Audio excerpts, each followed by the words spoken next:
या दोन्ही अटी ऐकल्यानंतर भगीरथ गंगामय्याला म्हणाला, मैया काळजी करू नका, भगवान भवानी शंकर महादेव तुमचा वेग जटेमध्ये धारण करतील, ज्याद्वारे तुम्ही अत्यंत सुलभतेने पृथ्वीवर येऊ शकाल.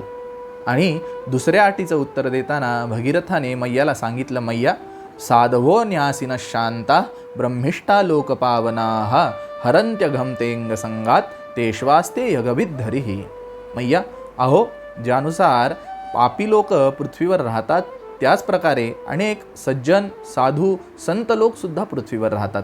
ते लोक ज्यावेळी तुमच्या पात्रामध्ये स्नान करतील ना, त्यावेळी त्यांच्या अंगस्पर्शाने तुमच्यातील पापे निघून जातील, कारण त्यांच्या हृदयामध्ये साक्षात पाप नाहीसे करणारे भगवान महाविष्णू श्रीहरी विराजमान आहेत.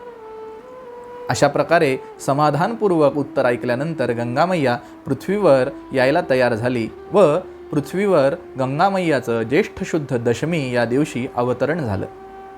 मंडळी, गंगेचं अनन्यसाधारण महत्त्व आपल्याकडे आहे. गंगेविषयी असं सांगतात की गंगा गंगेती यो ब्रूयात योजनानां शतैरपि मुच्यती सर्व पापेभ्यो विष्णुलोके स गच्छति.